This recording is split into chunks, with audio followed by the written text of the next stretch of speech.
नवरात्रि दोस्त जज़ियर की जानकारी और विधि। नवरात्रि हिंदू धर्म का एक प्रमुख पर्व है जो देवी दुर्गा के 9 रूपों की पूजा के लिए समर्पित होता है। ये पर्व वर्ष में 2 बार मनाया जाता है।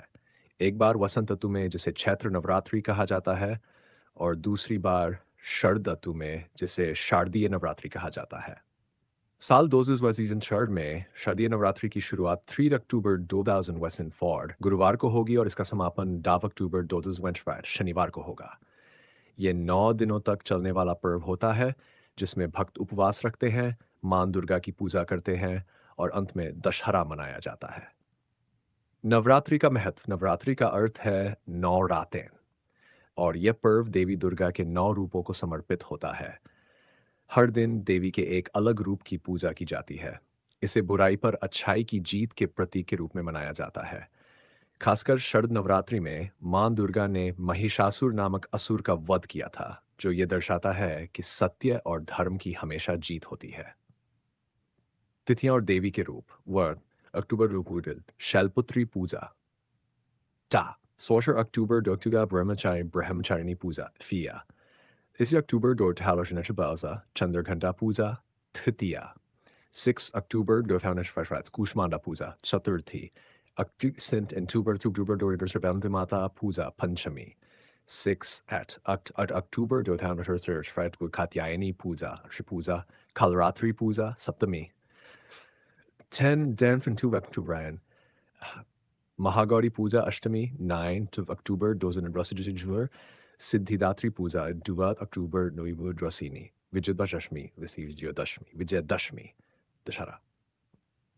नवरात्रि की पूजा विधि। मनन और शुद्धिकरण। नवरात्रि के दौरान सुबह जल्दी उठकर स्नान करें और घर में पवित्र वातावरण बनाएं। पूरे घर की सफाई करें और मंदिर को भी साफ रखें। द कलश स्थापना। नवरात्रि के पहले दिन कलश स्थापना की जाती है, जिसे घट स्थापना भी कहा जाता है। कलश को पवित्र स्थान पर स्थापित किया जाता है। इसके साथ जौ बोए जाते हैं जो पूरे 9 दिनों तक बढ़ते हैं। कलश को देवी दुर्गा के प्रतीक रूप में माना जाता है। मां दुर्गा की पूजा। 9 दिनों तक देवी के 9 रूपों की पूजा की जाती है। हर दिन देवी के अलग रूप का ध्यान किया जाता है और उनके लिए विशेष प्रसाद चढ़ाया जाता है। पूजा में दुर्गा सप्तशती का पाठ विशेष रूप से लाभकारी माना जाता है। चैरर उपवास। नवरात्रि में उपवास का विशेष महत्व होता है। भक्त केवल फलाहार, पानी और कुछ अन्य निश्चित वस्तुएं ही ग्रहण करते हैं। अन्न ग्रहण नहीं किया जाता है। यह उपवास आध्यात्मिक शुद्धिकरण के लिए रखा जाता है। 5 कन्या पूजन। अष्टमी या नवमी के दिन कन्या पूजन किया जाता है, जिसमें 9 कन्याओं को देवी के 9 रूपों का प्रतीक मानकर भोजन करवाया जाता है। उन्हें नए वस्त्र, उपहार और दक्षिणा दी जाती है। नवरात्रि में क्या करना चाहिए? अन्न पवित्रता का पालन। नवरात्रि के दौरान शुद्धता का विशेष ध्यान रखें।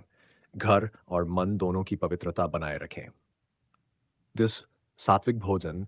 उपवास के दौरान केवल सात्विक भोजन ग्रहण करें, जिसमें फल, दूध, साबूदाना और अन्य फलाहारी वस्तुएं शामिल होती हैं। नवरात्रि के 9 दिनों में मां दुर्गा की पूजा करें, साथ ही दुर्गा सप्तशती का पाठ भी करें। शैर कन्या पूजन। अष्टमी या नवमी के दिन कन्याओं का पूजन अवश्य करें और उन्हें भोजन कराएं। फान दान। जरूरतमंदों को दान करें, खासकर गरीब कन्याओं और ब्राह्मणों को। नवरात्रि में क्या नहीं करना चाहिए? अहिंसा का पालन। नवरात्रि के दौरान मांसाहार, अंडे और शराब का सेवन न करें। यह समय शुद्धता और सात्विकता का होता है। गलत विचार। मन में किसी प्रकार की नकारात्मक सोच, क्रोध और द्वेष का पालन न करें। यह समय आत्मशुद्धि और सकारात्मकता का है। तिजी झूठ ननो में सत्य का पालन करें और किसी भी प्रकार की झूठी बातों से बचें। देर रात तक जागना। नवरात्रि के दौरान देर रात तक जागना और व्यर्थ कार्यों में समय बर्बाद करना उचित नहीं माना जाता। आडंबर। पूजा में आडंबर या दिखावा न करें। शुद्ध हृदय से मां दुर्गा की आराधना करें। नवरात्रि एक आध्यात्मिक और सांस्कृतिक पर्व है जो आत्मशुद्धि और देवी की कृपा पाने का समय है। इसके माध्यम से व्यक्ति बुराई से दूर होकर सत्य और धर्म के मार्ग पर अग्रसर होता है।